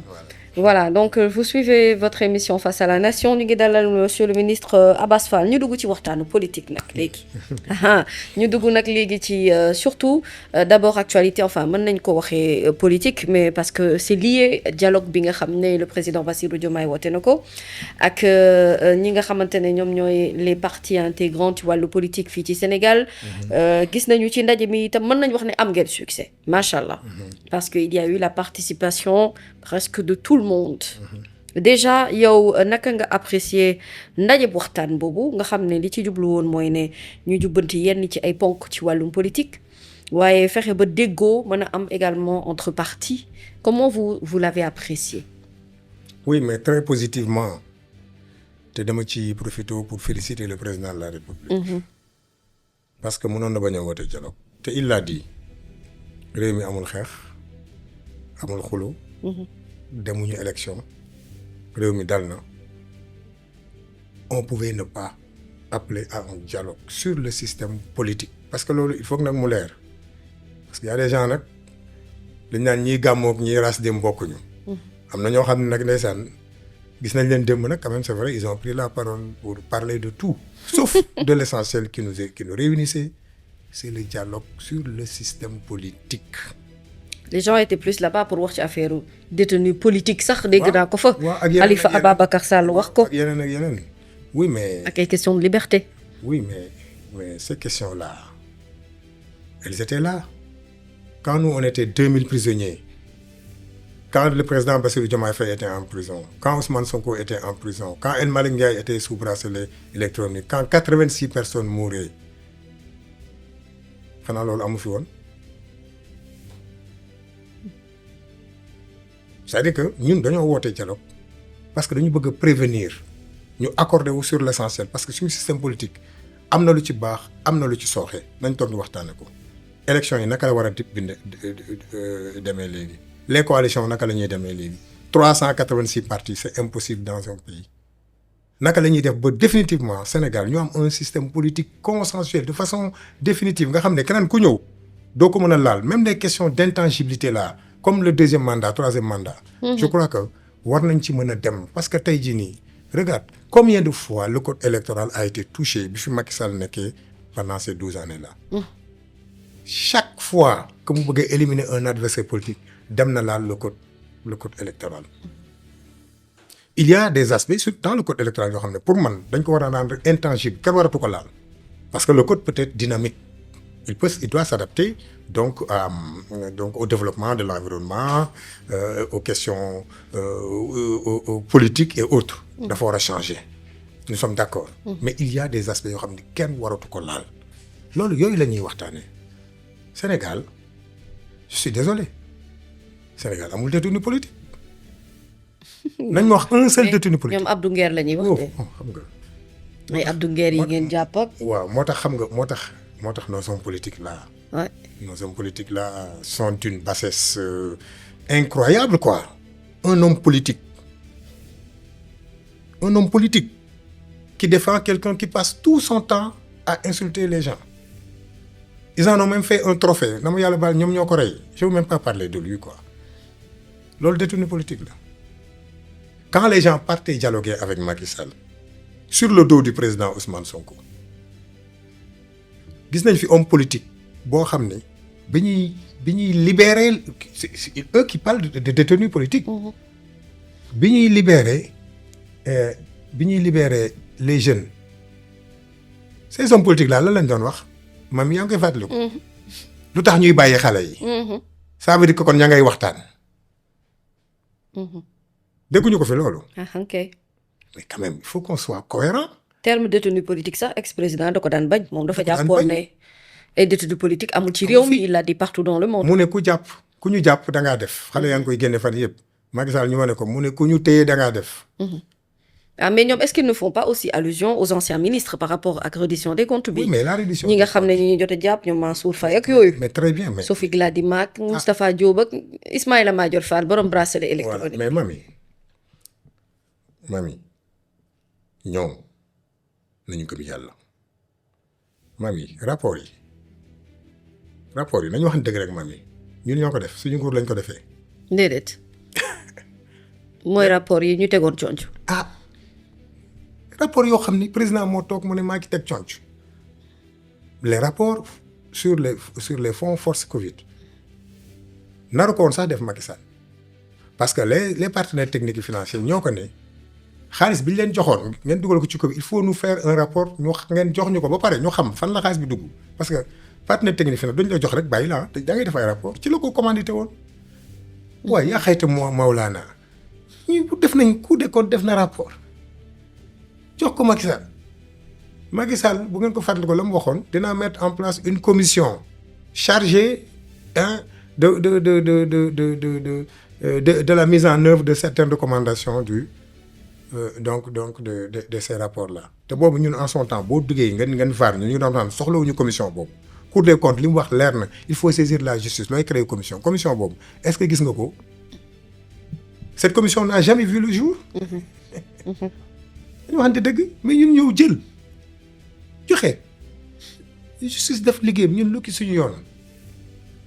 nee nañ yéen daal loolu yëpp ay plan la yu ngeen préparé woon avant ngeen di falu seen bëgg-bëgg moo nekkoon éliminer ay Mansour Faye. waaye yow ko éliminer surtout Mansour Faye ak ñeneen ñoo xam ne Farba Ngom par exemple. ñoo xam ne da ngeen amoon vision éliminer leen depuis le début. waaw mais non. ci fayonte daal ngeen ne. mais attends xam nga président Bassirou Diomaye Faye dafa wax lu am solo yàlla du ñu dénk nguur ba pare ñuy fayonte mais ñooñu est-ce qu'on a besoin de les éliminer on ne va pas tirer sur une ambulance sur un cadavre mami demuñu fi élection présidentielle. ok ñu dóor leen. éliminer wuñu leen. ok demuñu élection législative ñu dóor leen éliminer wuñu leen lu ñu leen di éliminer ti doyee koo xam ni dóor politique amatu ci place dóor nga ko loo koy éliminer doyee ñun dañ fay fekk ay rapport te dañ ne nag jubal jubanti rapport yi dañ koy yóbbu justice ku def yaa xam ku deful ñu bàyyi la nga dem mais on n'a pas besoin de ça donc ñoo ngi di wax noonu ñëw ci dialogue bi démb ils doivent remercier le président Bassirou Diomaye Diakhar Faye wax dëgg yàlla c'est un homme extrêmement généreux ci côté boobu extrêmement ouvert mais y a beaucoup de gens yoo gis démb da nga leen déggati woon gëjoon naa leen gis de gisatoo leen de mais on leur a permis au moins de venir s'exprimer yow imagine nga démb am nañu jël parole foofu kanam Macky Sall mas ngaa dégg ku taxaw ci kanam Macky Sall ci opposant wax sa xalaat nii ba naan am na ay prisonniers politiques yu ñu jàpp ak yooyu mës nga koo dégg na waxal dëgg rek non musul c'était pas facile kenn moo fi mës a def un discours historique devant Macky Sall ba mu mujjee wootee au dialogue mooy 2 personnes mooy Cheikh Bamba Dièye et Déthié et l'autre comment il s'appelle am na keneen ak le moo tax mënuma wax voilà ak le représentant de l'église te wax na démb sax moom aussi waxoon na ci kanamu oui mais plus Cheikh Bamba quand même c'est vrai que ñooñu waaw ñi fa ñëwoon démb di wax ñëpp j'avais l'impression de connaître toute personne loolu tax dialogue bi intéressant dialogue bi day permettre sax Sénégalais yi gën a découvrir le vrai personnage. Mais la vraie question mooy Abass on a quelle classe politique en réalité. Mais c'est ça. À part ñi nekk au pouvoir. Oui. J'ai continué dama continuer di gis visage wu ay mag. ci wàllum politique et je me suis demandé où est la frange de la jeunesse de la politique qui doit représenter le futur de demain. Oui. Ça a été réellement mon problème. J'ai eu l'impression que c'est le même dialogue avec plus ou moins des têtes différentes mais en réalité ce qui veut dire que parti politique yi fi nekkoon boobu ba tey ñoo fi continuer di nekk ba tey est-ce que ñooñu itam jotul pour ñu songer à ce que relève bi ñu jox ko ñeneen. non mais loolu en fait loolu tax man la c'est bien question bi nga posé daf may permettre ma continuer li ma doon wax ñu bari ñoo xam ne kan gisatu leen feeñ nañ démb ci dialogue bi. Oui. Mais Sénégalais yi dañuy découvrir effectivement que ni am na ñoo xam ni xalaatoon nañ ni sax ñoom bàyyi nañ politique mais gis nga leen dem parce que ñoom ñoo nekk à la tête de leur parti mais les jeunes ont pris le pouvoir et c'est un processus qui a commencé qui ne va pas s'arrêter les jeunes vont prendre le pouvoir politique lii transition la boo xam ne ñun notre génération déclenché nañu processus bi li ci des ça va suivre naturellement les jeunes ont pris le pouvoir à travers le plus jeune président de l'histoire politique du Sénégal muy le président Bassirou Diomaye Diakhar Faye et son premier ministre. Les plus jeunes ils ont pris le pouvoir boo demee dans le gouvernement xoolal tranche d'âge ba mu fa ay 35 ans 40 ans regarde ces directions ñu fi jox Jean-Michel Sène Ngagne Demba Touré. Dahirou Thiam Ousseynou Ly Fadilou Keïta Ndeye Fatou Mbodj bi fi ñëwoon barki démb tous des jeunes. boo demee au niveau des directions là tu ne trouves que des jeunes là. Effectivement. C'est irréversible. Les anciens doivent laisser la place aux plus jeunes. Parce que s'ils ne leur cèdent pas la place, hein, les jeunes prendront leur place. Non après nag quand même monsieur le ministre am ngeen ay jeunes yoo xam ne surtout yéen. yow. biir Dakaaru gii. Khoureyssi Thiam. biir Dakaaru gii. am ngeen problème. Problème ak kan. non yéen am ngeen problème parce que yéen démb bi ngeen di def seen dialogue am na ñoo xam ne noonu nañ moom participer wuñ waa APR ñoom nee nañ ils participent pas. Oui. Pour les raisons que vous connaissez. Oui. Mais sinon am na ñu doon organiser contre dialogue aussi. Mais justement xam nga Des jeunes comme vous. Barthélémy Diaz. xam nga- Bougane Gueye Dany mais comment vous allez faire pour gérer par exemple ñu mel noonu ci wàllum politique nga xam ne yéen a bokk département bi. Mais nous sommes en démocratie. ñun Macky Sall quand il faisait son dialogue ñu ne dañuy tenir un contre-dialogue. Chez Malick le président Malick Gakou. yéen a ngi koy fàttaliku. fa la ñu fekk buub ñu ne du ngeen fi def contre-dialogue. dialogue boo duggee di nga ko gis. jour bi Macky Sall wooyee son dialogue ñu ne duñ dem. ah ci ngeen demee woon Guédiawaye ci Malick Gakou. non du Guédiawaye. nu mu tudd. fii Almadies son siège. oui. fa lañ dem dañoo jëkk a dem effectivement Parcelles Assainies. ñu dàq ñu dañoo jëloon benn espace ñu dàq ñu. ñu dem jël kër Malick Gakou ci biir gendarme yi ci biir lañ ñu fekk. voilà image yooyu lay rappelé wu dans ma tête. arrêté Effectivement. dàq ñu réunion privée xam nga kon ñun yow tamit nañ waxante dëgg rek ñun dañu bàyyi nañ nit ñi ñu contre ñu def seen contre dialogue man awma ci sax benn kii après benn retour après parce que suñu boy yi nag dem dañoo xarañ dañ ne ñoom duñu partager ay gën a xamul. da ngeen leen boycotté. waaw dégg gisuma ko ba léegi. peut-être dans la presse qui va sortir demain. mais ba léegi gisuma activité bi sur les réseaux sociaux gisuma ko fenn pourtant on les a laissé faire leur dialogue mais pourquoi qu'est-ce qu'on va faire contre eux. mais yéen Barth posé wu leen problème. ban poser problème xanaa jógewuñ ci élection législative. mais moom dafa am avenir politique ci réew mi. ah loolu te dafa bëgg a briguer également ay mandats comme yéen. non écoute man je le lui souhaite. Mais je ne vais pas discuter sur le sexe des anges. D'accord li ma xam mooy jóge nañu élection présidentielle ñii am ay 1% ñun ñu am 54%. D'accord moi je parle de fait de réalité ñu jóge élection législative ñi ngay wax nii ils peuvent nous poser problème ñu am 130 députés ñoom ñu am ñett coalition la de. ñu am ñett ñaati bureau moo am Dakar bureau de vote moo am Dakar ñaata centre de vote moo am Dakar aucun de ces centres aucun de ces bureaux de vote n'a été gagné par ces coalitions. non ñoom kay dañ leen dóor ba dóor leen seen biir bureau de vote ak seen biir centre de vote. waaw léegi mami où est le problème pourquoi ñun. non entre temps il y a eu que ngeen jëlee ko ci mairie bu Dakar xëy na am na ñoo xam ne dañuy jàpp ne loolu c'est de l'injustice. xoolal man je ne me fais pas de fixation sur la personne parce que man la personne importe peu man ce qui importe le plus c'est ce qu'on nous demande de faire pour les Sénégalais et principalement pour les Dakarois ak keneen ku mu mënanti doon man je ne parle pas au pifomètre c'est-à-dire du ma wax ci ay sama xel sama xalaat ay flair rek je parle de faits et de résultats de données réelles jusqu'à ce que ça évolue lii moo fi nekk. Maintenant parler de l'avenir politique loolu c'est l'avenir qui va nous édifier là-dessus. nous édifier mais pour le moment on a été élu à l'élection présidentielle 54% de voix yu dem législative ces dangers politiques là ngay wax mënuñoo am ñetti député tey Assemblée nationale à part waa Benno yi nga xam sax dañoo demoon ñoom aussi en coalition ak waa PDS ñu dañoo rëcc ñan ñoo fa nekk à part ñun assemblée kan moo fa nekk.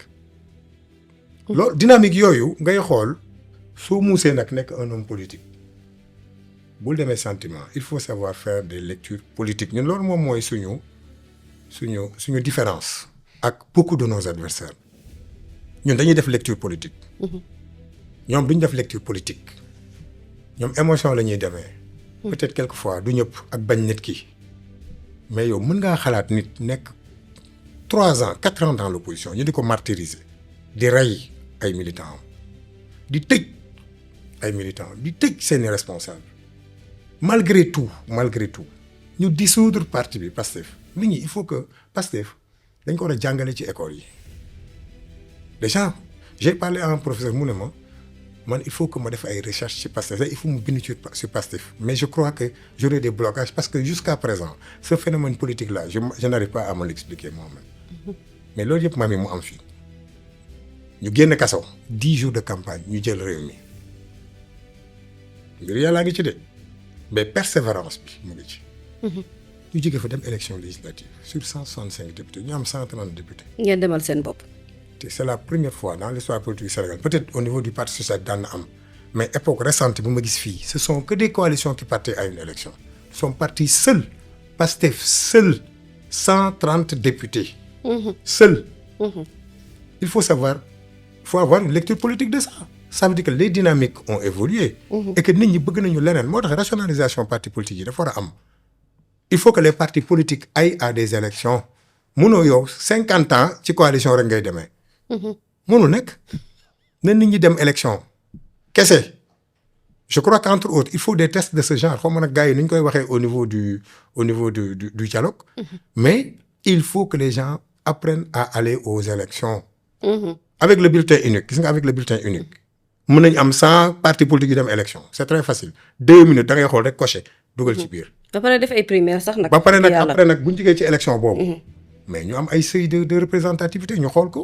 bu boobaa yuuxu dina jógee fu ñu ko foogewul. macha allah parce que am na ñoo xam ne tur moo leen desee mais amatuñu avenir politique ils sont dépassés. yéen sax est-ce que jàpp ngeen ne am ngeen opposant wala da nga bokk ak sa leader gis-gis ne opposant amul Sénégal.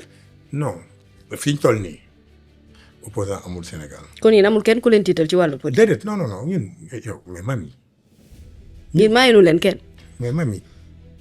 nous qui étions dans l'opposition mooy li ma wax martyrisé tué emprisonné parti dissous sagam ñun ñoo ragalul woon Macky Sall Asamaak da ragal un adversaire politique nous avons c'est-à-dire que la politique ni ñu koy defee bu bees bi suñu deret la nekk ku bëgg jàmmarloo ak ñun da ngay jéem a def comme ñun da ngay jéem a xool ñun ni ñuy politiquer Sénégalais yi bëgg ko génération bëgg jeunes yi nga jéem a def noonu c'est-à-dire que ñun on doit être des exemples on doit être une richesse même pour les opposants politiques qu'est-ce que Ousmane Sonko a fait pour venir au pouvoir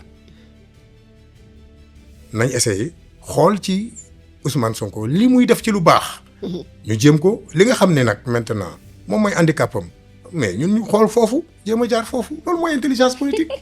d'accord mais munoo toog rek yow sa bëy bu dee sax nga ne Ousmane Sonko mais mami est-ce que yéen a ngi def lecture boobu vous journaliste. mës nga gis dans l'histoire politique du Sénégal. un premier ministre aussi attaqué aussi insulté. Mais j'ai posé la question à un de nos invités ici qui est membre de l'APR. Oui. Je lui ai demandé, en fait, je lui ai posé la question vraiment aussi directement. Oui. Je veux comprendre lan moo tax képp ku jóg ci yéen. Oui. doo attaquer le président Bassirou Diomaye de doo attaquer un autre ministre doo attaquer même xëy na liggéey bi ou le système bi ni muy demee mais vous attaquez tout le temps la personne de Ousmane Sonko qu'est-ce qui l'explique ma ne ko ndax yéen da ngeen di xëy suba ba ngoon di waxtaanee ci mbiri Ousmane wala Ousmane finalement modèle la ci yéen je lui ai demandé ça j'ai vu que ça c'est une question qui l'a un peu irrité. Oui. mais daf ma posé woon problème. mais les deux la modèle la ci ñoom ndeysaan. mais hantise la pour ñoom Ousmane Sonko est devenu une hantise. l'empêcheur de tourner en rond li président Bassirou Diomaye Faye wax keroog rek ci interview mi nee nañu mënuñoo bëgg Ousmane Sonko parce que dafa yàq seen kii dafa këpp seen yalwaan voilà mënuñu ko bëgg parce que ñoom ils sont dans une logique de jouissance du pouvoir Ousmane Sonko ñoo wax sénégalais ne lii dafa war a jógee ils ne peuvent pas l'aimer ñeneen ñi c'est un conflit générationnel intergénérationnel je veux dire am na ñoo xam ne tey ils se disent je suis là dans la politique depuis 15 ans waa ji jóge fële rek 2 ans rek bon il récupère tout mënuñu ko accepter ñaata jeune homme politique la fi Ousmane Sonko yóbbu à la retraite ils étaient là avec d'autres mais ils ont disparu bi mu ñëwee mais nañ jéem a xool nag comment il a fait comment il fait ñu inspiré wu de ça parce que ñu nag bëgg nañu quand même bés bu ñu demee ba président Ousmane Sonko président Bassirou Diomaye Faye ñun demee ba retraité bon man moom xam naa maay jëkk retraité mais les plus jeunes jël leen comme exemple te gis nga jeunes yi ma gis fii nii ay Jean-Michel Sène yi ay Ngagne Demba Touré yii ñoom Mbappé gis nga ces jeunes là waaw nga ces jeunes là avenir politique bi mbaa non ce sont de futurs monstres politiques ñooy avenir réew mi gis nga nag ñooy avenir réew mi de mais boo gisee ñu ci gën a bari bu ñu waxee sax ñooñu lañ leen di booleel ñu tontu leen gisoo loolu xanaa ah Thierno Alassane Sall ngay wax xanaa ñoom lañ leen di booleel ñu tontu leen ce sont ces jeunes là qui vont prendre la relève en tout cas alors parce que ñoom oui ils s'inspirent de leur leader et c'est ça qui est bon ouais dañuy jàng chaque jour ki seeni leader moom mooy seen modèle modèle tant que nag ce leader là bi ko yàlla may muy président Bassirou Diomaye Faye ci générosité bi disponibilité ak justice bi ces gens là sont tellement justes que quelquefois sax bon voilà da nga naan ñii ay nitu yàlla parfait lañu quoi parce que ces gens là li Abdoulaye Mbaye Pekh wax dem bul fàttaliku de boo fàttalikoo du baax. Mbaye Pekh tas na dialogue bi nee na ko bul fàttaliku monsieur le président ndax boo fàttalikoo du baax. non heureusement que ni Mbaye Pekh. oui wax noonu. oui président Bassirou Diomaye Faye bi ñu prêter serment dem palais. xam nga lu mu ñu wax yàlla nañu yàlla may xol ba bu ñu fàttaliku. loolu la président Bassirou Diomaye Faye wax. textuellement El Malick a ngi fa. Marième Yacine Fall ma nga fa je crois Ousseynou Ly ma nga fa. yàlla nañu yàlla dimbali ba bu ñu fàttaliku même loolu en prison sax président Bassirou Diomaye Faye da ko doon wax. ndeysaan. yàlla bu ñu fàttaliku. cette capacité de passer au-dessus et puis ñu jàll ci leneen. yow waa ji fi nekkoon Macky Sall lan la ko Abdoulaye Wade def est-ce que daf ko defoon dara bu mu jëlee réew mi lu mu def. singali na ko moom ak doom. waaw ñun on aurait pu le faire on a tout pour le faire mais duñ ko def parce que yàlla duñ jox nguur ba pare ñu war a liggéey ñu nekk fi ne dañuy fayonte koy fayonteel. waaw wax dëgg yàlla am ngeen lu leen doy. am nañ luñ doy waaw surtout nag léegi ñuy ñëw parce que li ñu desee ci waxtu bariwul te bëgg naa balaa ñu tëj quand même ñu ñëw ci ministère bi ñu la dénk. comment se porte le travail au Sénégal les emplois comment ça se passe au niveau de votre ministère déjà loo fa fekk. et puis yan coppite nga fa indi ay réformes yoo xamante ne moom nga fa indi pour changer gis-gisu Sénégal ci ni nga xamante ne mooy li ñu la dénk bokk na ci pan de la société yi gën a sensible. et je suppose que comme ni nga ko waxee sànq sa liggéey yombul mais ndax am nga impression ne yaa ngi avancé quand même et que li ngay liggéey askan waa ngi koy gis. oui je crois que maa ngi def li ma mën Mami depuis que je suis venu dans ce parti je crois que ça fait 9 ans maintenant. J'ai jamais levé la main pour demander quoi que ce soit. Peut-être benn yoon mooy assemblée je voulais vraiment rester député à l'Assemblée nationale continuer sama travail de parlementaire. Mais le président m'a demandé de venir rejoindre le gouvernement. Et boobu moom vraiment assemblée laa bëggoon toog nekk député di dóorante gars yi xam nga man moom waaw mais on m'a demandé de prendre musuma aussi jël loo xam ni xalaatuma ni dinaa ko duma ko mën def. Au début ministère du travail avec tous les conflits entre syndicats. kii bon ba léegi comme man nag j'étais dans un environnement boo xam ne comme ni ma wax sànq rek man dama nekkoon dans le relationnel pendant 20 ans toujours en contact permanent avec les gens donc j'ai le relationnel quoi muy sama étudiant sama personnel enseignant sama personnel administratif et technique donc relationnel boobu dimbali na ma avec les travailleurs wax dëgg yàlla. travail peut-être mais emploi mooy challenge moo gën a tax ma xaw ci sawar parce que man mënu ma nekk dans l'écosystème de la formation. dans l'employabilité. di jàngale ay nit. pour après ñu jël ut liggéey am liggéey ba pare ñu may jox un ministère de l'emploi mooy hésité non je me suis dit ça au moins c'est ma passion quelque part l'employabilité parce que il y a un lien avec l'emploi mais je crois que dans ce parti je suis très proche des jeunes j'aime beaucoup les jeunes parce que 21 ans j'ai toujours été avec les jeunes me dit il me faut faire quelque chose pour ces jeunes d'autant plus que bi may dugg ci politique en partie ñoom tax na parce que yor école ñuy jàng du ñu am métier après tu dis mais c'est quoi le problème loolu gën na ma inspiré ma dugg ci wax dëgg yàlla mais c'est pas le poste du ministre en tant que tel wax dëgg yàlla qui m'intéresse comme li ma wax sànq challenge bi moo la challenge bi moo intéressé téye ko tey ak ñàkk ko laa yemale mais comme dama ni je dois servir mon pays je dois servir en grande partie cette jeunesse dinaa dem continuer ci cycle boobu dynamique de privilège immatériel boobu ci lay continuer moo tax vraiment ma jël ko maa ngi ci def nag lu ma mën l'emploi est une question de sécurité nationale loolu il faut ñu xam ko ni yu bëri ñu def ko sécurité nationale l'emploi est une question de sécurité nationale tey tous ces jeunes là qui ne travaillent pas bu ñu génnoon ci mbedd mi looy xew. musiba naaru xam nga musiba naaru la. donc l'emploi est une question de sécurité. moo tax le président Bassirou Diomaye Faye jël ko mettre ko au cœur de ses préoccupations. ak son premier ministre jox ñu ay directives yu leer. on est en train de mettre en place beaucoup de choses la grande coalition pour l'emploi par exemple. léegi ñu lancé ko. la grande coalition pour l'emploi c'est comme une coalition militaire qui part en guerre nous partons contre le sous-emploi. mais loolu naka lay demee comment ça va se passer. mais loolu mooy stratégie bi mooy interaction bi nga xam ne day am ak plusieurs ministères agences ou directions yi nga xam ni c'est des wala des pans de l'économie yoo xam ne c'est des potentiels générateurs d'emploi. comme l'agriculture par exemple. rien qu'avec l'agriculture et ñu ngi ciy liggéey bu baax a baax avec la mise en place des coopératives agricoles des chaînes intégrées tout ça agriculture élevage ainsi de suite ñu ngi ciy liggéey ba on a une idée du nombre d'emplois qu'on peut créer dans ces domaines-là. D'accord. mais loolu pour mu am. il faut que ñu reformater nos habitudes reformater aussi les gens parce que am na métiers yoo xam ne ñu bari. dañu yaakaaroon ne c'est des métiers résiduels nga dem jàngi mécanique pour yow dañ la dàq école rek da nga dem jàngi mécanique ku ñu daan yóbbu mécanique menuiserie ñëw c'est parce que dañ leen dàqoon école. xam nga mais maintenant c'est le contraire ce qu'on va faire c'est renverser cela yooyu ce sont les métiers d'avenir si on veut avoir une haute intensité en main-d'œuvre. ci métiers yooyu la ñuy dem agriculture élevage pêche.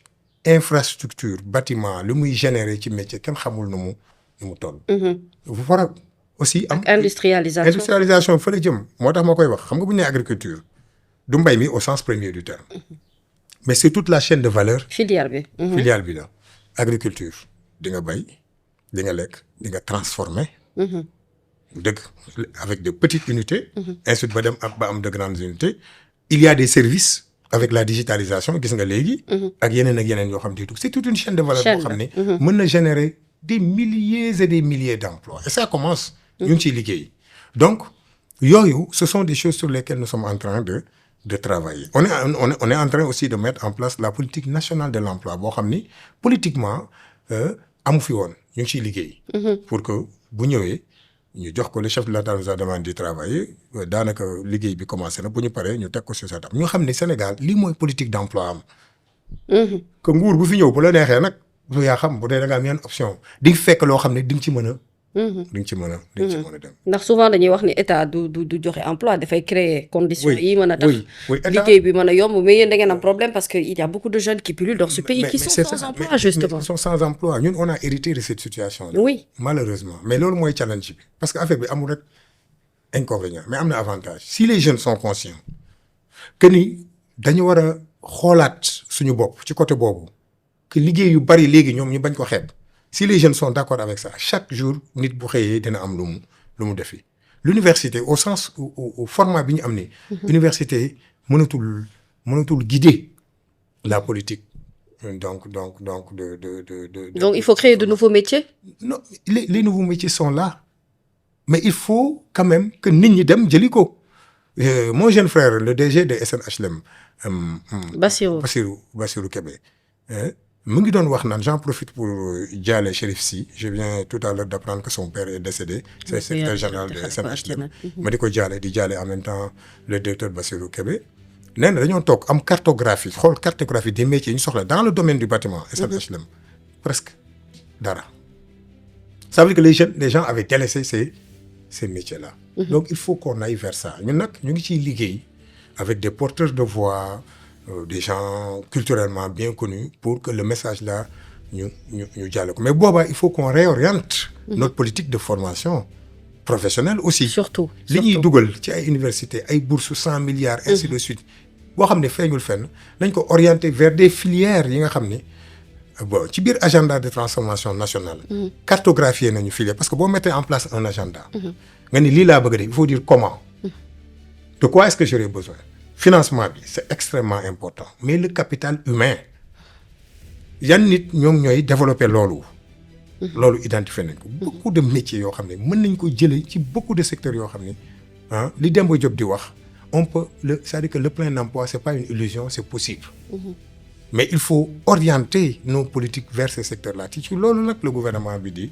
très bien di liggéey actuellement. très bien te incha allah dinañ ci. yow ban jafe-jafe dëgg-dëgg nga am sa ministère boo xam ne tey jii bu ñu doon waxtaan vraiment entre nous.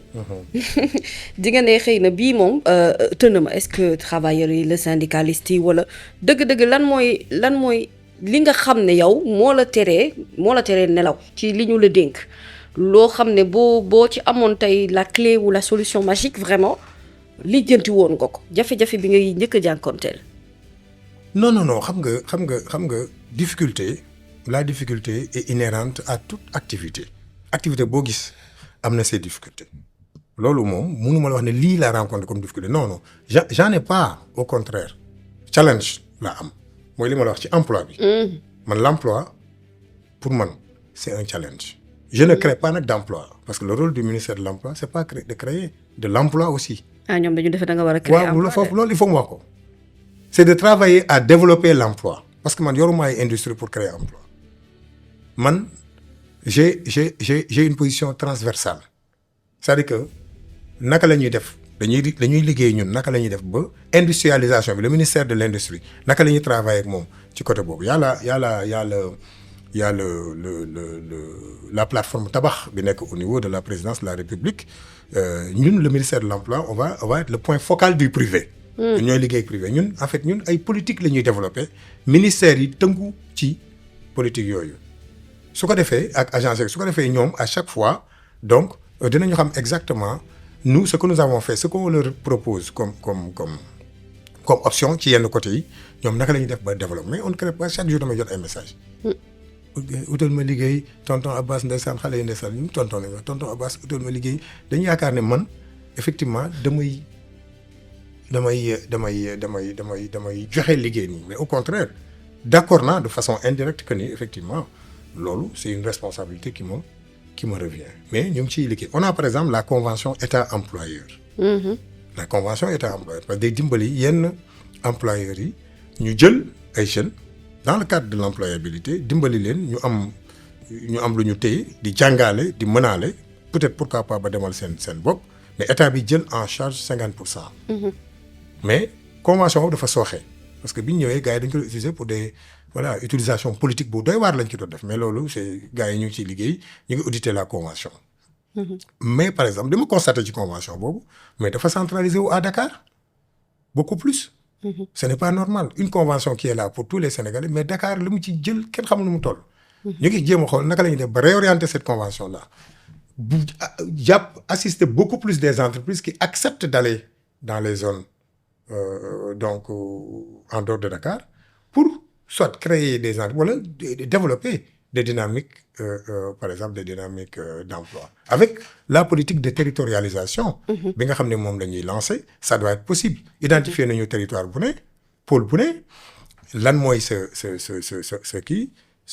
opportunité yi ngay dégager lan mooy sa potentialité yi ngay dégager mais par rapport à ça les gens doivent pouvoir s'installer dans ces zones-là et créer des entreprises grâce au soutien que l'État va faire dans le cadre du nouveau code des investissements beneen bi dans le cadre du projet de loi sur le patriotisme économique boo xam ne dañoo assemblée nationale ñu jox këdd suñu entreprise locale yi ba sénégalais yi xam ne nag doomu réew mooy tabax réew li ñuy defaree fii li ñuy bayee fii di ko kii fii ñu di ko lekke fii di ko transformer ainsi de suite gis nga Addis Éthiopie seen plan national Injara boobu moom la ñëpp di lekk ñëpp moom la ñuy lekk parce que dañ ci am autosuffisance xam nga kooku soxlawul di importer gis nga boo bëggee yenn produit yi boo ko bëggee jënd foofu Addis nga bañ ko jënd sax moo lay gënal parce que dañ ko surtaxé c'est pour pousser les gens à consommer local.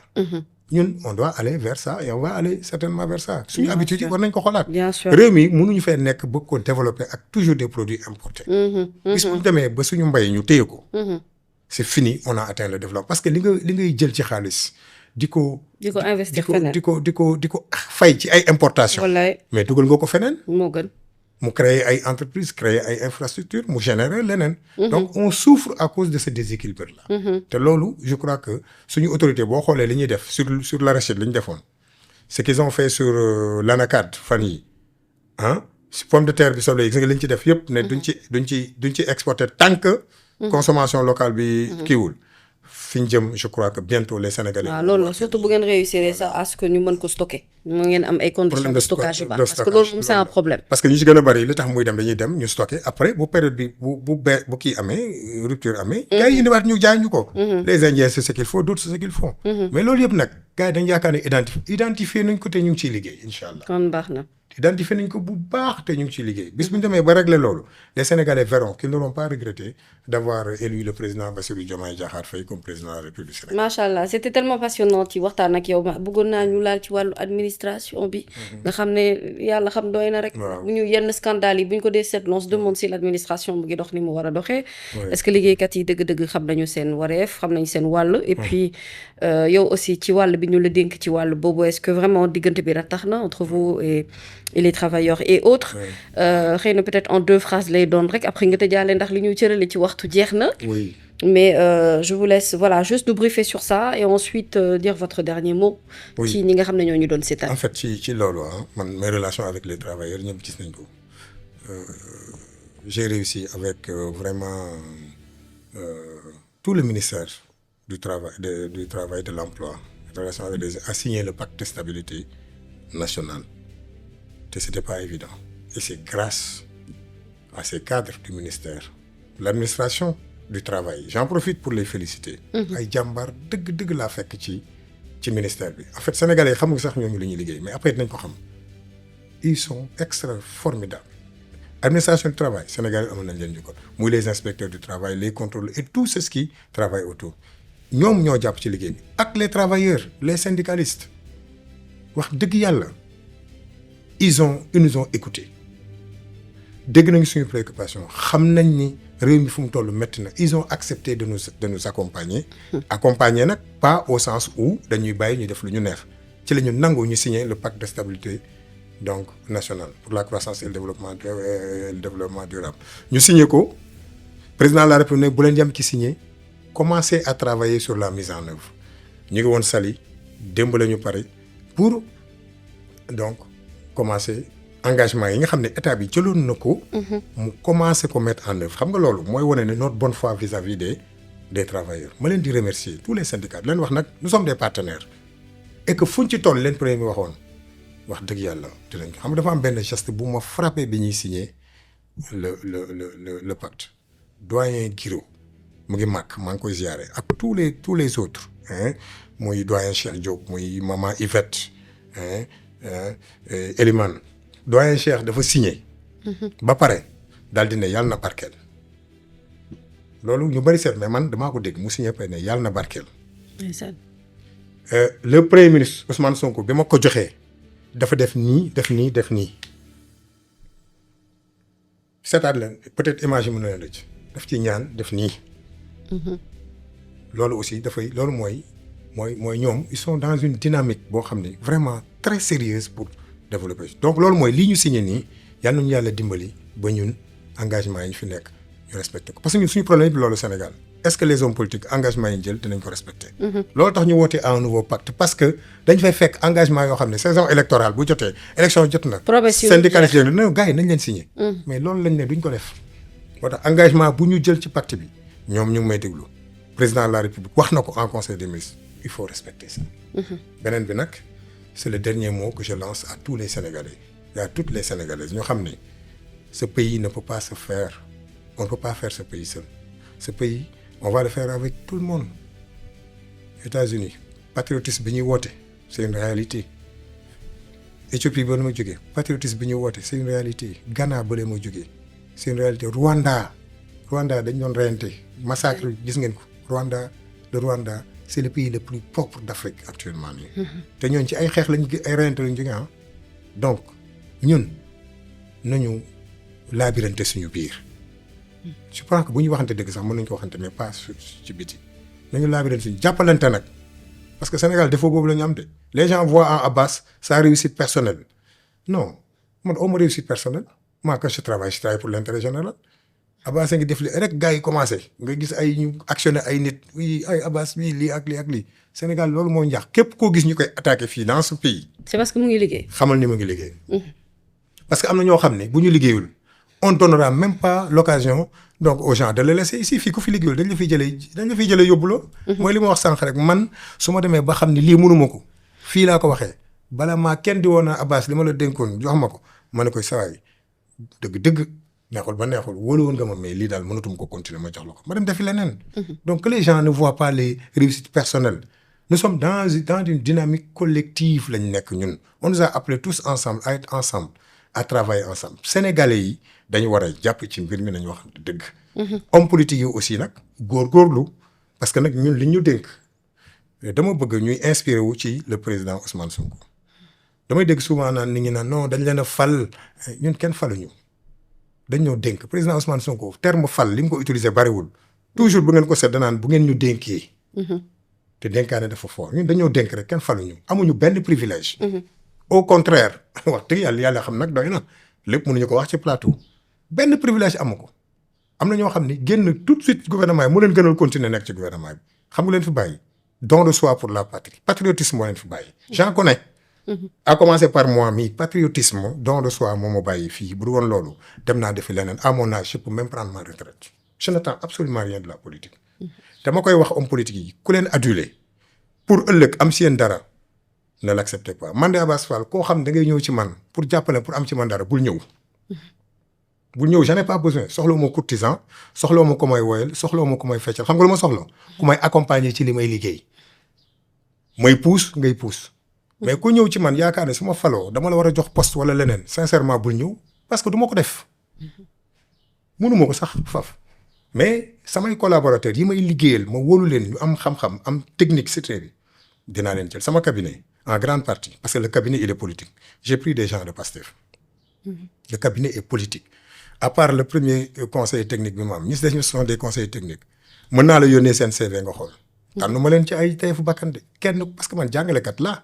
formateur laa kenn ku ñu dama xool sa CV xool le contenu du poste ma xool dugal leen am na ñu ma gën a jege foofu jël lu ma leen dugal leen foofu. parce que tout simplement ils n'ont pas leur place là-bas. parce que man dénkuñu ma pour may jël ay courtisanerie politique ak ay lu neex ay nit ak yooyu non dañ maa jël pour ma liggéey. soxlawu ma ko j'en ai pas besoin. parce que man benn base politique laa am. sama base politique kenn la. mooy Ousmane Sonko mooy sama base politique du ma base politique Ousmane Sonko mooy sama base politique mooy sama référence en tout moom ci moom laa jàngee politique mooy sama base politique bis bu xëyee na ma Abbas kaay noppalu ma bàyyi dem parce que tey élection bu amoon dama koy wax je suis très honnête en le disant am na lu ma nag jariñ ci parti bi depuis 2015 maa ngi ci parti bi. élection locale 2017 bi président Ousmane Sonko di dem assemblée j'étais sur la liste de Dakar titulaire premier coordonnateur du département de Dakar premier adjoint au maire département de Dakar premier président de la commission énergie et ressources minérales de Pastef man Pastef nag lu ci gën a bëri nag premier laa ci nag wax dëgg yàlla parce que nag damaa bokk ci ñi fi teel a ñëw donc kooku lu ma am. waaw ci politique ci tur laa wax du ci alal. parti bi joxuma dara lu ma am ci tur ci politique laa wax nag.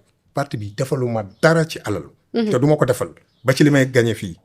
parti bi du ma defal lu ma amul woon. lu ma am tur ci politique c'est grâce au président Ousmane Sonko. li ma wax de immatériel waxuma alal de Ousmane Sonko la mooy sama base politique. ci moom laa dépendre am naa njariñ nag am naa sama fulla am naa sama fayda am na lu ma indil parti bi aussi parce que ba muy metti beaucoup n'étaient pas là Ousmane Sonko ba muy metti defe naa boo xoolee 3 ou 4 personnes yi ko doon wër de am na ñu bari ñu fi nekk ñoo xam ne nekkuñu foon de. donc man kooku rek moom moo ma doy ci politique. leer na. waaw j'ai nag fait ce que je devais faire pour le parti yaa fu suma nag ci parti bi. non mais nag privilège nag bokk naa ci ñi nga xam ne am nañu privilège yu diriger réew mi. parce que dama koy wax souvent. Sénégalais da lay woo naan la yow de sa budget bi yow daal sa waay sa ministère bi yow sa budget bi comme si budget bi dama koy dugal sama poche. c'est comme ça qu'on raisonne chez nous. parce que man je n'ai pas besoin de ce budget là xam nga lu ma soxla même sans budget qu'est-ce que je peux faire. c'est ça le plus important. macha allah privilège boobu di ko sant yàlla. di ko sant nag samay waajur. di ko sant ma famille proche biologique samay jabar samay doom. sama yaay bi fi des yàlla na yàlla guddal ay fanam. accompagner ma bu dégg bëccëg du nelaw dama leen koy santé nag. ñu accompagner ma ci. ba pare li ci des nag politiquement parlant laa wax ma santé ko le président Ousmane Sonko parce que moom moo ma permettre man may xeex pour sama réew te loolu rek doy na àllaaxira suba boo xamee def nii ñu ne kii nag dafa xeexal 18 millions de Sénégalais. bàyyi leen ko mu dem. wallaay macha allah en tout cas merci beaucoup et félicitations pour le mérite. et surtout nit ku baax rek moo mën a wax ci mbaaxu nit. te du ci am xel ñaar te ça se voit que mbëggeel ak cofeel dëgg fraternité bi ngay wax moo nekk ci sa diggante ak Ousmane Sonko ça se sent. booy wax ci moom passion bi da ngay passionné tellement que da ngay comprendre ne dëgg-dëgg yëg-yëg la ak jaar-jaar sax bu ngeen am nag ci wàllum politique te àdduna sama maam daan na wax naan hasard amul lu waaye am rek dafa fekk daf koo mérito. voilà donc xëy na di nga daj pour askan wi yëpp daj ko aux côtés de votre leader loolu moo la jural tey aujourd'hui poste bi nga xamante ne ñenn ñi récompense lañ koy jàppee waaye sas la ci yow sas la voilà et j'ai adoré une phrase au courant de cette émission c'est être ministre n'est pas un privilège je me tue à le répéter tous les matins sur mes plateaux et c'est important de le comprendre ainsi en tout cas merci pour votre gentillesse merci ci waxtaan bi merci ci ni nga ñu ubbilee sa xol merci surtout ci li nga leeral ci askan wi lii sa yëg-yëg ak lii sa bëgg-bëgg ci li ñu la dénk ñu la ciy ñaanal yàlla defal la ci ndam lu kawe ndam lu weesu sa njort et puis sa diggante ak sa frère boobu di Ousmane Sonko dara bañ koo yàq li nga bëgg itam ci sa àdduna yombalal ko sunu borom defalal la ko mu doon lu facile ci yow ubbil école bi nag ubbil école bi parce que xam naa ni sax dama ciy dellu léegi quoi. su ma defee quelque temps dama ciy dellu ubbil école bi moom. dina jëriñ ñeneen. loolu rek laa xam sax loolu moo ci ëpp solo après leneen li ci des nag moom ñu liggéeyal askan wi rek loolu ci yàlla may nga jël.